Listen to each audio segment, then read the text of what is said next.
என்ன ஸ்மெல் செமையா இருக்கு. சிக்கன் தானே செஞ்சுட்டு இருக்கேன். அதான் இப்படி ஸ்மெல்லா? சிக்கன் மிளகு வறுவல். வாவ். இங்கே வந்து மட்டன் பிரியாணி. சூப்பர். இன்னைக்கு வந்து எங்கள் 3 பேத்துக்கு மட்டும்தான். பாருங்க, சுட சுட சோறு. இன்னைக்கு அக்கா சமைச்சிட்டா.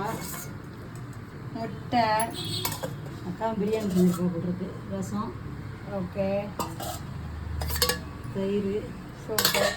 காலையில் வெட்டி வச்சு அவ்வளோ முட்டை வாங்கி வச்சிருக்கேன். உங்கள் அப்பா வாங்கிட்டு வந்திருக்கு. டெய்லி 3 முட்டை போட்டு கொடுக்கணுமா? ஓகே. கொய்யாப்பழம் இங்கே பாருங்க, கட் பண்ணி கொடுத்தா சாப்பிடவே இல்லை. இன்னைக்கு அக்கா பிரியாணி செஞ்சுருக்கேன். நீ செய்ய வேண்டாம்னா நான் தான் சரி நம்ம 3 பேருக்கு செஞ்சுக்கலாம் அப்படின்னு செஞ்சுட்டேன்.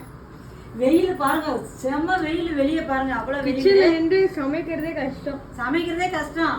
சாப்பிட்டு வாரத்துக்கு 2 வாரத்துக்கு ஒரு தடவை வர்றா. வந்தா பேசாம வீட்டில் ரெஸ்ட் எடுக்கலாம், அம்மா கூட இல்லாம படத்துக்கு வா போலான்றா. என்ன படத்துக்கு? யூத் படத்துக்கு போறோம் நாங்க இன்னைக்கு. வந்து ரொம்ப நாள் ஆச்சு, ஆனா இன்னைக்கு தான் போறோம். வெயில்ல வீட்டுல இருந்தா பேசாம படுத்துருக்காங்க. அங்க போய் அழகா ஏசிலேயே உட்காந்து இருக்கலாம். அதனால சாப்பிட்டுன்னு கிளம்பணும். 3:30 சோமா. பாய்.